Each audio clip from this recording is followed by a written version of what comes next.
हे भागवत भगवान, हे विष्णु परमात्मा, हे श्रीनाथ जी बाबा, हे भागवत स्वरूप भगवान, हे विष्णु परमात्मा, हे दादा,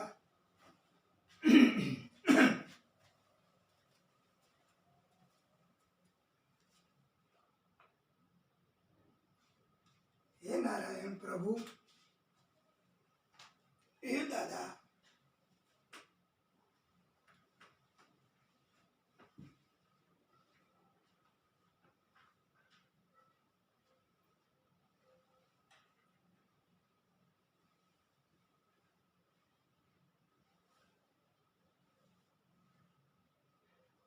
ओम श्री हरि भागवत स्वरूप भगवान की जय।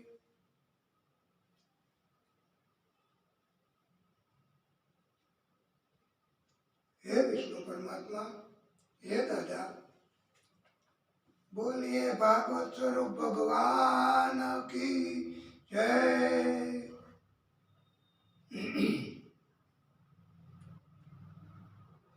व्यास भगवाने नारद जी ने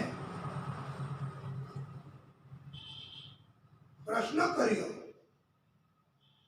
કે મનની શાંતિ માટે મારે હવે કેવી રચના કરવી?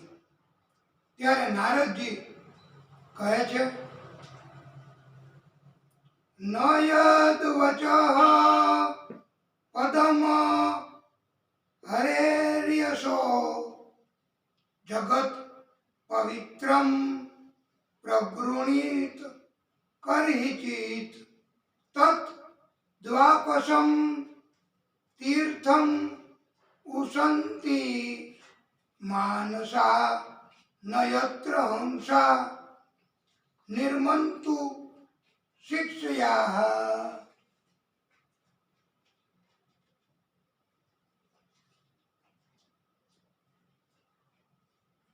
હે વ્યાસ મુનિ, જે વાણીથી જગતને પવિત્ર કરનારા ભગવાન શ્રી હરિ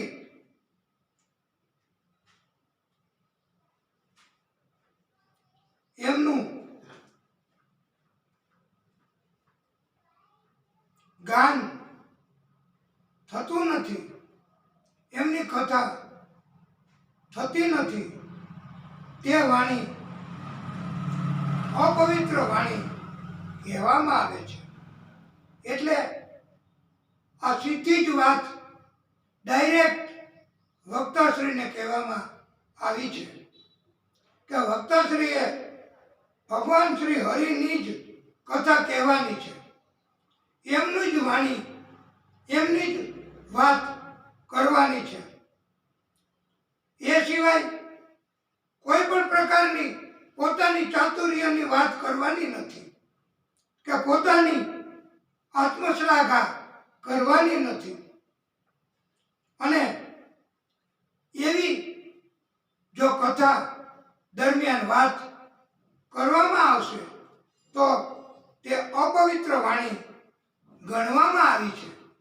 અને આવી અપવિત્ર વાણી એ કોઈ ઋષિઓ, સંતો કે ભક્તો આવી વાણી સ્વીકારતા નથી, પસંદ કરતા નથી। કથામાં પોતાની જ વાત, પોતાની પ્રવૃત્તિઓ વિશે વારે વારે કહેતા રહેવું તો એનાથી સંતો પ્રભાવિત થતા નથી કે વિદ્વાનો એનાથી પ્રભાવિત થતા નથી। આ તો આ ભાગવતજીની કથા એના માધ્યમથી તમે પોતાની વાત કરો છો। આ તો ભાગવતજીની કથા અને એના માધ્યમથી તમે પોતાની પ્રવૃત્તિની જાહેરાત કરો છો।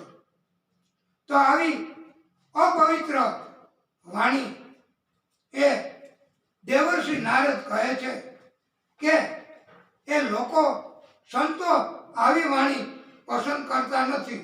ભલે ગમે તેટલા અલંકારો તમે ભાષા વાપરો તો એનાથી કોઈ પ્રભુને અસર થતી નથી.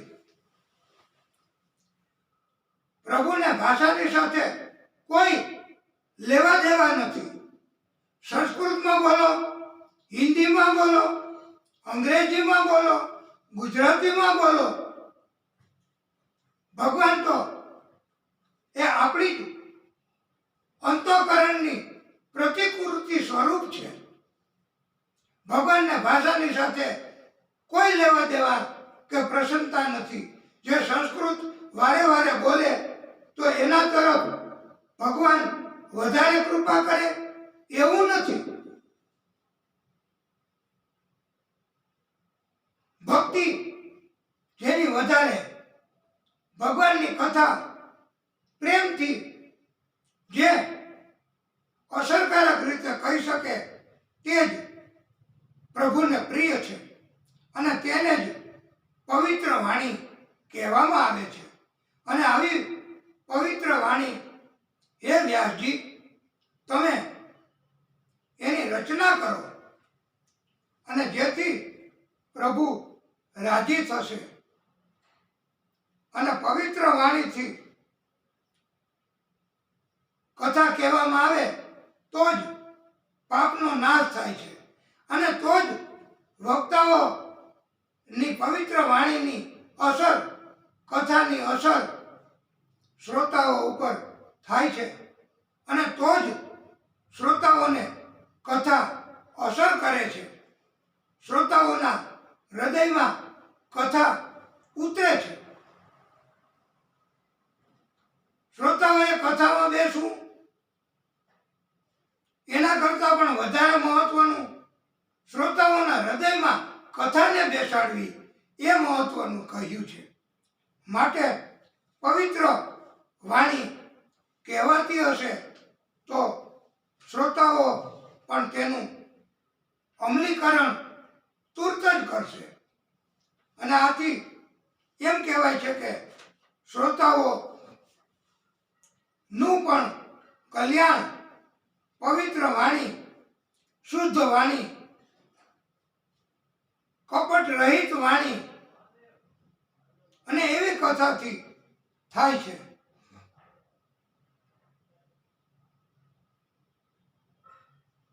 જેનાથી જગતની ઉત્પત્તિ, સ્થિતિ અને નાશ થાય છે. તે જ પરમાત્મા આખા જગતના સ્વરૂપમાં છે.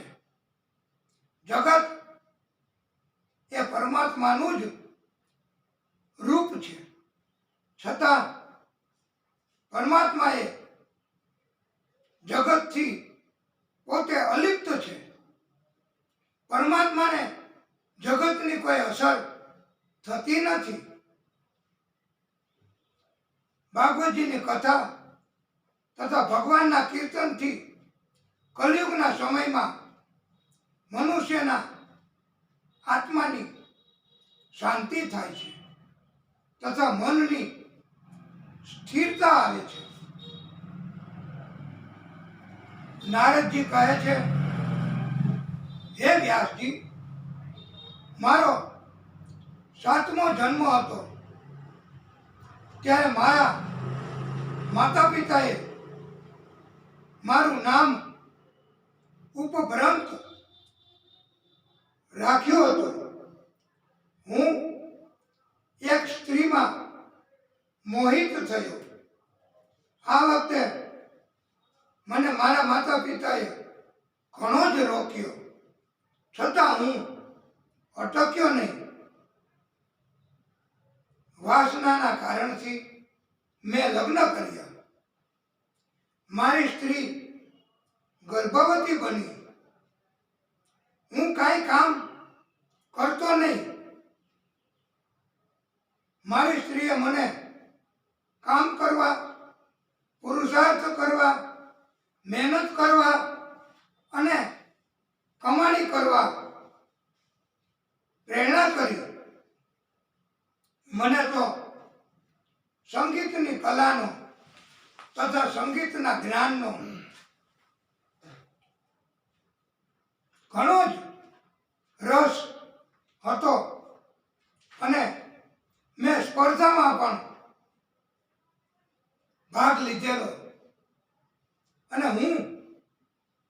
સંગીતની સ્પર્ધામાં હારી ગયો. પછી ગુરુના આશ્રમમાં વધારે સંગીતનું જ્ઞાન મેળવવા જતો રહ્યો. ગુરુના આશ્રમમાં રંભા નામની અપસરા પણ ત્યાં આવી. મને એમની જોડે પણ પ્રેમ જાગ્યો. મેં તો એમને લગ્ન કરવા બાબત પ્રસ્તાવ પણ મૂક્યો.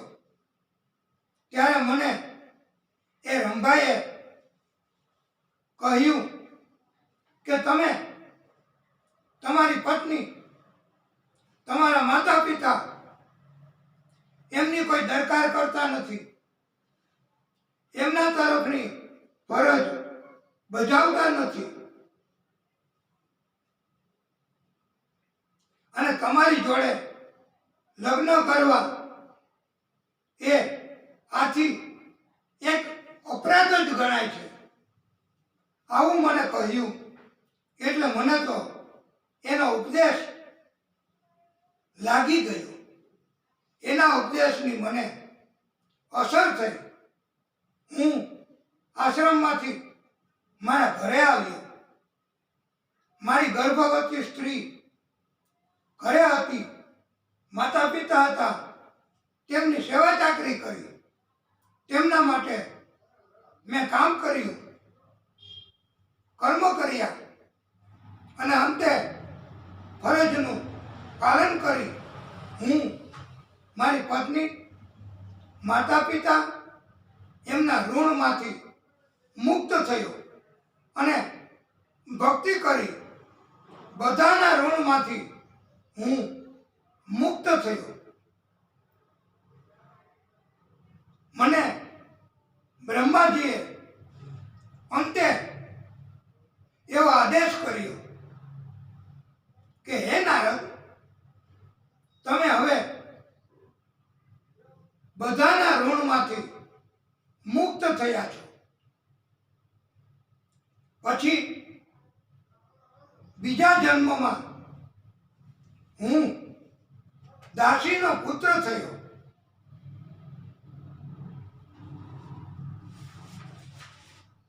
મારી માતા એ ગ્રહી વેદવાહી બ્રાહ્મણોની સેવા કરતી હતી. ચતુર્માસ પસાર કરવા સંતો બ્રાહ્મણો રોકાયા ત્યારે મારી માએ આ સંતોની સેવા કરી. મેં પણ મારી માના કામમાં મદદ કરી. હું એ વખતે બાળક સ્વરૂપે અને મારી માતાએ સેવા કરી. સંતોની પરવાનગી લઈ અને સંતોનું જે કંઈ બચ્યું હોય એવું જૂઠણ એ મારી માતા ભોજન તરીકે લેતી. સંતોનું આપણે હેઠું ખાવું હોય ને તો એની પરવાનગી લેવી પડે. એમને ઝાપટવા ન મંડાય. અને હું પણ પ્રસાદ તરીકે એ મેળવતો. આમ નારદજી કહે છે કે મને મારી માના કારણથી આવા સંસ્કાર મળ્યા. માતા જ હંમેશા ભક્તિ કરવાની પ્રેરણા આપે છે. બુદ્ધિ કેવી રીતે વિકાસ પામે એવું શિક્ષણ માતા જ આપે છે. અને નારદજી કહે છે કે મને સંતોએ કૃપા કરી, મને ગાયત્રી મંત્રની દીક્ષા આપી અને હું શ્રદ્ધા રાખી મંત્ર કરતો. સંતો અને બ્રાહ્મણોએ કહ્યું, મૂર્તિમાં પરમ તત્વ છે તેથી મૂર્તિમાં શ્રદ્ધા રાખવી, પૂજા કરવી અને આથી સત્ય તત્વનું જ્ઞાન મૂર્તિમાં શ્રદ્ધા રાખવાથી થાય છે. ધર્મ તત્વનું જ્ઞાન મેળવવું એ ગુહ્ય છે, મુશ્કેલ છે.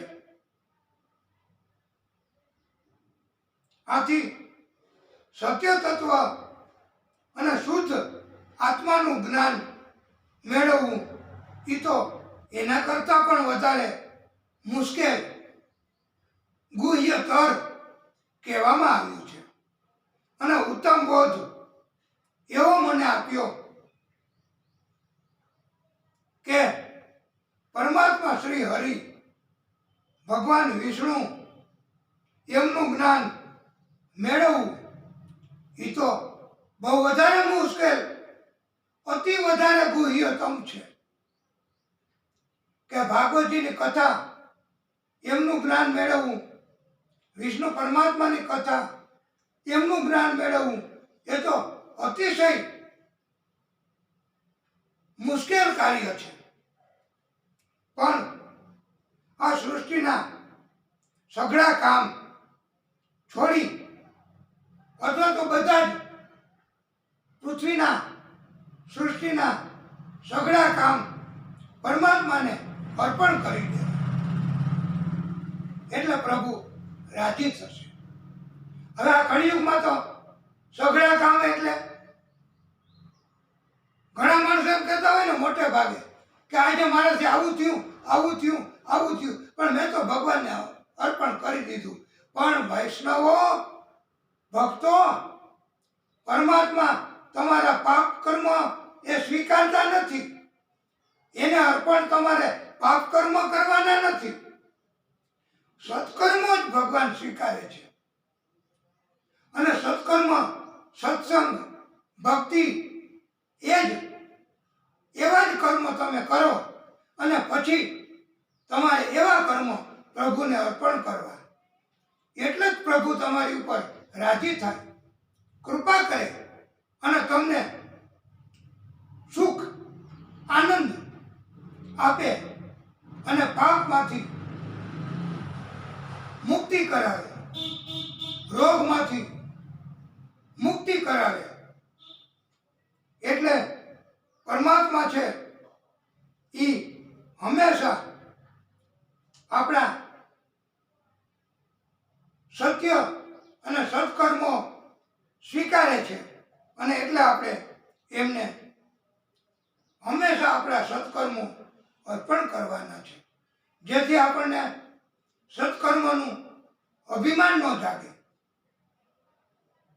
આપણે કથાનું આયોજન કર્યું હોય તો આપણે અલબત્ત કોઈના ધ્યાન ઉપર મૂકીએ કે આ કથાનું આયોજન મેં કર્યું છે, તો એનાથી અભિમાન નહીં જાગે. પણ આપણે વારે વારે બધાને કહેતા રહીએ, જાહેરાત કરીએ, આપણી પ્રસિદ્ધિ કરીએ કે હું કથાના આયોજન કરું છું, હું કથાનું કરાવું છું, તો એ એક અભિમાન થયું. તો અભિમાન થશે તો કષ્ટ આવશે. માટે એમ કહેવામાં આવ્યું છે કે અભિમાન ન જાગે એટલા માટે આ કથાનું આયોજન કરવું એ તો મહાન સત્કર્મ છે. અને કથા કહેવી એ પણ સત્કર્મ છે. કથા સાંભળવી અને કથા કહેવી એ સત્સંગ છે. એનાથી ઉત્તમ કોઈ સત્સંગ છે જ નહીં એવું કહેવામાં આવ્યું છે. અને સત્સંગ અને સત્કર્મથી જ પ્રભુ રાજી થાય છે. અને પછી તો આપણને આપણી બુદ્ધિ માગવામાં તો શું કામ કરે? એમ થાય કે તકલીફ આવે તો આ તકલીફ દૂર કરી દો, બસ. એનાથી વિશેષ તો પછી એટલું માગશું તો ભગવાન એટલું આપી દેશે. પણ એમ કહેવામાં આવ્યું છે, અને ઘણી કથામાં તો નથી કહેતા કે જેને એવું વ્યસન હોય, ચા ન પીએ તો ચા પીધા વગર એમને માથું દુખે, ચેન ન પડે. અને એને ભગવાન પ્રસન્ન થાય તો શું માગે? એ કે મારે તો માથું દુખે છે, મને કઈ ચેન પડતું નથી, તો તમે મારા ઉપર કૃપા કરો ને વરદાન માગવાનું કહો છો, તો તમે એમ કરો સુંદર મજાની ચા મને પીવડાવી દો. લ્યો, હવે આ કોઈ સદબુદ્ધિ કહેવાય? આપણામાં સદબુદ્ધિ તો આવી રીતે આવે. માટે એમ કહેવામાં આવ્યું છે કે ભગવાન ભક્તિથી, સત્કર્મથી, સત્સંગથી રાજી થાય, કૃપા કરે તો આપણે ક્યારેય કાંઈ માગવાનું નથી. માગશું તો નુકસાની આપણને જ થવાની. માગ્યા વગર ભગવાન ઘણું ઘણું અને ઘણું આપે છે. જીવન ધન્ય બને એ તો ફ્રીમાં, જીવન પછી મૃત્યુ સરળ બને એ પણ ફ્રીમાં. પણ સત્સંગ અને સત્કર્મથી મૃત્યુ સુધરે, જીવન ધન્ય બને અને અંતે પણ પ્રભુનું ધામ મળે છે. એટલે નારદજી કહે છે કે હું એ સંતોની સાથે જવા માટે મેં ઈચ્છા કરી કે મારે આપની સાથે આવવું છે, સેવા કરવી છે. ત્યારે સંતોએ મને અટકાવ્યું કે તમારી માતાની તમારે સેવા કરવાની છે, એને છોડીને તમારે નીકળાય નહીં. એટલે મેં મારી માતાની સેવા કરી. એકદા નિર્ગતામ ગેહાત દુહંતી મનસી ગામપથી સર્પો અદસ્યદા સપૃષ્ટ કૃષ્ણામ કાલચ ઉદિત. એક દિવસ મારી માતા રાત્રે ગાયને ધોવા માટે ગઈ, ત્યારે તેને પગમાં સર્પ કરડ્યો. હવે એમાં સર્પનો તો શું દોષ? વિધિનું એવું વિધાન. પછી તો હું માતાનું નિધન થયું એટલે ભક્તિના માર્ગમાં સક્રિય બન્યો. ઉત્તર દિશા તરફ, આ દિશા ઉત્તર કહેવાય, ઉત્તર દિશા તરફ હું ભ્રમણ કરવા લાગ્યો. એકલો એકલો નીકળી પડ્યો. ગામ, નગર, શહેર, જંગલ, વિરાન પ્રદેશ, નદી, નાળા પસાર કરતો હું આગળ ને આગળ યાત્રાએ ગયો. અને પછી એક પીપળાના ઝાડ નીચે શુદ્ધ થઈ મેં પરમાત્મા શ્રી હરિનું ધ્યાન ધર્યું. એમ નારદજી કહે છે વ્યાસ ભગવાનને. અને હું ભજન કરવા લાગ્યો. અને આવી દશામાં મને પરમાત્માની શ્રી હરિની કૃપા થઈ અને મને ઝાંખી થઈ. ઝાંખી થઈ એટલે એમના દર્શન થયા, એવી અવસ્થા થઈ. અને પછી તો હું એ દર્શન વારંવાર કરવા મેં ઈચ્છા કરી, પણ મને દર્શન થયા નહીં. ગંગા કિનારે નારદજી કહે છે હું 12 વર્ષ રોકાયો. પ્રભુના દર્શન કે પ્રભુની કૃપા મેળવવામાં વિલંબ થાય, મોડું થાય તો આપણે એવું સમજવાનું છે, એવું માનવાનું છે કે આપણે ભક્તિ વધારે કરવાની છે. પ્રભુના દર્શનમાં કે સત્કર્મ આપણાથી થઈ ન શકે તો આપણે એમ નિર્ણય કરવાનો કે હજુ આપણે ભક્તિ કરવાની છે. ભક્તિભાવથી ચિત્તને મેં વશ કરી ભગવાનના ચરણ કમળનું એક ચિત્તે ધ્યાન કર્યું. ભગવત પ્રાપ્તિની ઉત્કટ લાલસાથી એટલે ઈચ્છાથી કે મારે ગમે તેમ કરીને ભગવત પ્રાપ્તિ કરવી છે. અને ધીરે ધીરે મારા હૃદયમાં ભગવાન પ્રગટ થયા. મારી આંખોમાં આંસુ ઉભરાયા એમ નારદજી કહે છે.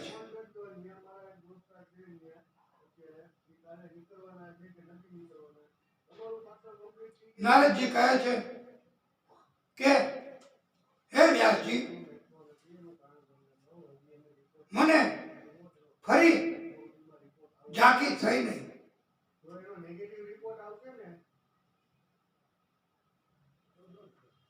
અને હું અતૃપ્ત થયો, અફસોસ થયો. એ પછી આકાશવાણી થઈ.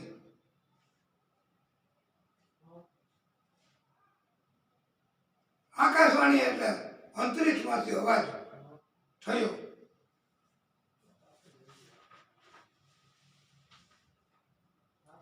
અફસોસ છે,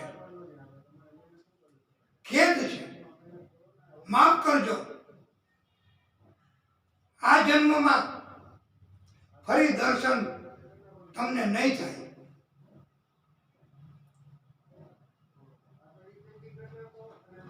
જેની વાસનાઓ પૂર્ણ થાય, શાંત થઈ જાય, તેવા જ યોગીઓને પ્રભુના દર્શન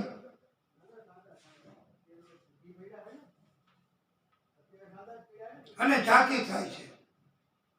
પણ વાસના હોય ત્યાં સુધી પ્રભુની ઝાંખી થતી નથી. મને મારા અગાઉના જન્મની નારદજી કહે છે કે સ્મૃતિ હતી.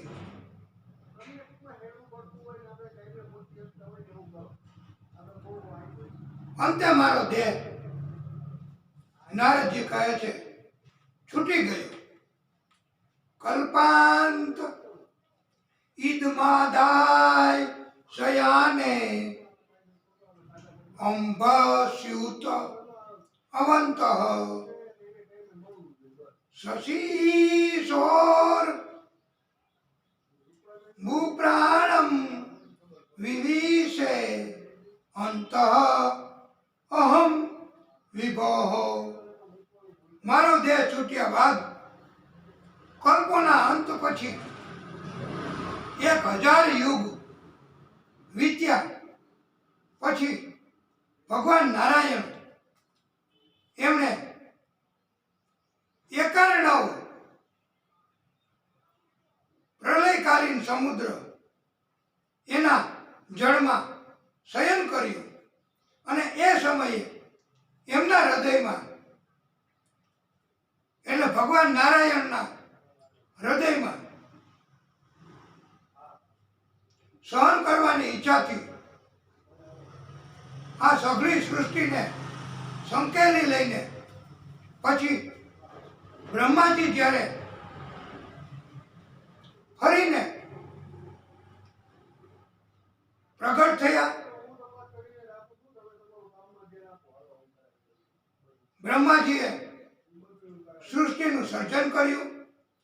અને બ્રહ્માજીના શ્વાસમાંથી, એમના મુખમાંથી નારદજી કહે છે કે હું એમના હૃદયમાં પ્રવેશ કર્યું. અને હૃદયમાં પ્રવેશ કર્યા પછી પણ બ્રહ્માજીના હૃદયમાં પ્રવેશ થયો. 1000 યુગ પસાર થઈ ગયા. પછી બ્રહ્માજી જાગ્યા. સૃષ્ટિનું સર્જન કરવાની બ્રહ્માજીએ ઈચ્છા કરી. ત્યારે મેં બ્રહ્માજીની ઇન્દ્રિયોમાંથી જે ઋષિઓ પ્રગટ થયા, મરીચી એવા, એમની સાથે હું પણ, નારદજી કહે છે કે બ્રહ્માજીની ઇન્દ્રિયોમાંથી પ્રગટ થયો છું.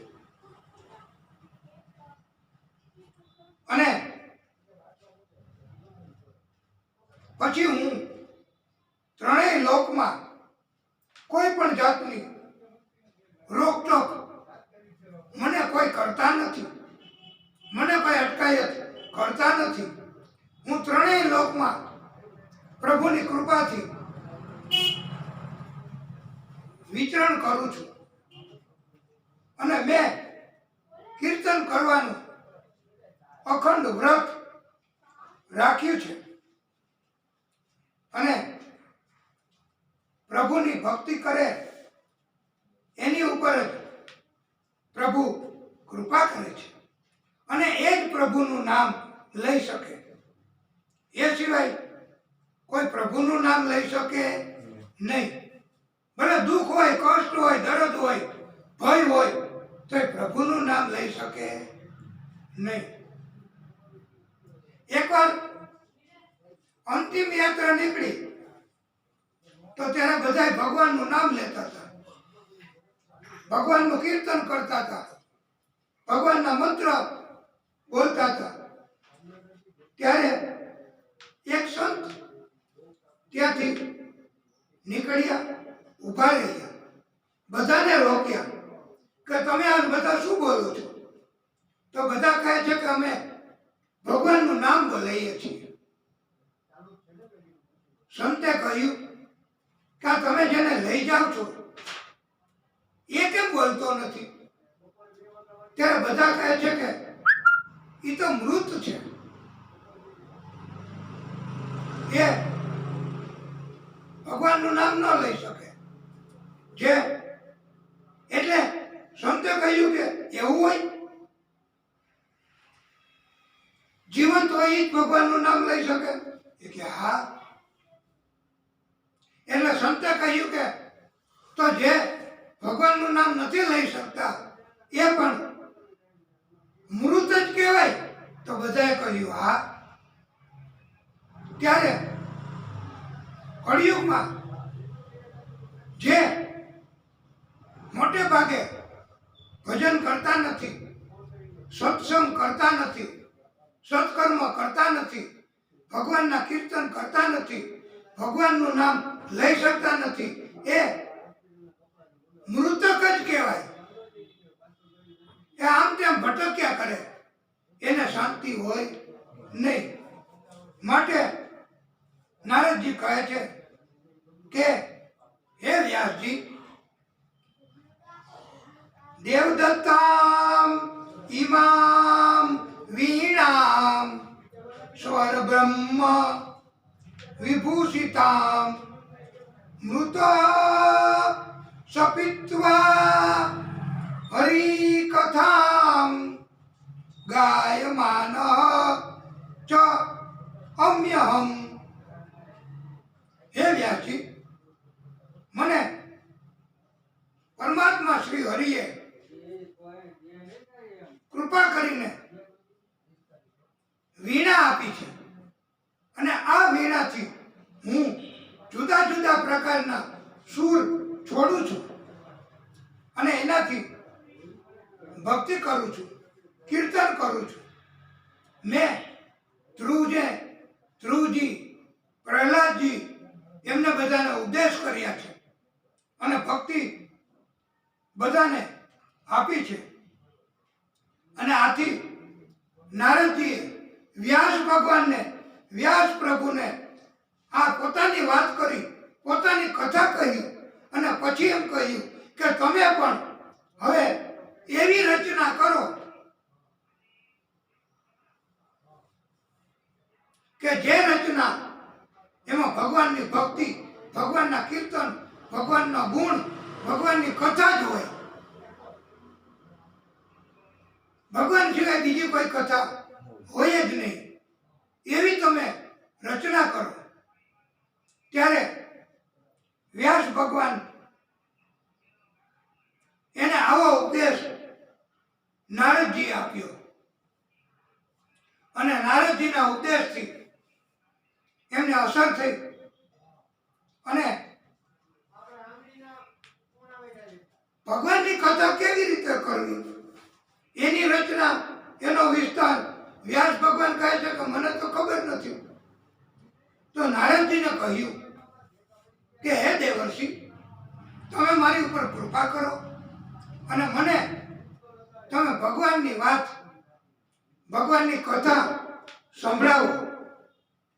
ત્યારે નારદજીએ વ્યાસજી ઉપર કૃપા કરી છે અને વ્યાસ ભગવાન એમને નારદજીએ ભગવાન વિષ્ણુ પરમાત્માએ કહેલી કથા 4 શ્લોકની હતી તે વ્યાસ ભગવાનને સંભળાવી છે. અને પછી નારદજીએ કહ્યું છે કે હે નારદ, હે વ્યાસજી, હવે તમે આ 4 શ્લોક એમની કથા મેં તમને કહી એ સરળતાથી સમજાય એટલા માટે તમે એનો વિસ્તાર કરો, વિગતવાર સમજાવો. અને એટલે પછી તો નારદજીના અનુગ્રહથી વ્યાસજીએ આ ભાગવતજીની કથા 4 શ્લોકની હતી એનો વિસ્તાર કર્યો સમજાવવા માટે અને 18,000 શ્લોક બનાવ્યા કે આપણને સમજાઈ જાય. અને હજી પણ આ કળિયુગમાં આપણે આ કથા સમજી શકતા નથી, કારણ કે ભક્તિ ઘટે છે. સુખદેવ પ્રભુ કહે છે ભીષ્મ પિતાને ધર્મરાજ યુધિષ્ઠિરે એક વખત એક પ્રશ્ન કર્યો છે. યુધિષ્ઠિરે ભીષ્મ પિતાને કે આખી સૃષ્ટિમાં પરમાત્માને સૌથી વધારે પ્રિય કોણ અને પૂજનીય કોણ છે? ભગવાન કોની પૂજા કરે છે? ભગવાન માટે પૂજનીય કોણ છે આખી પૃથ્વી ઉપર? અને પાછું એમણે અવતાર લીધો હોય એવા ભક્ત કોણ છે? એવો પ્રશ્ન ધર્મરાજ યુધિષ્ઠિરે ભીષ્મ પિતાને પૂછ્યો છે. અને ત્યારે ભીષ્મ પિતા કહે છે કે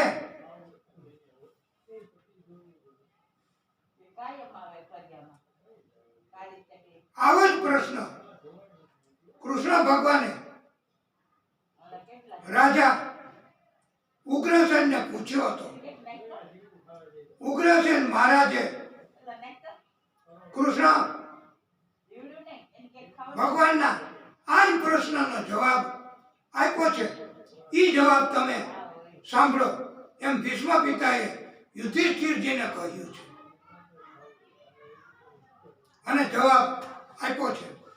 તો આપણે પણ આ જવાબ બરાબર રીતે સાંભળવાનો છે કે જેણે અવતાર લીધો હોય પૃથ્વી ઉપર અને પ્રભુ ને પ્રિય હોય અને પ્રભુ પોતે પૂજનીય માનતા હોય એવા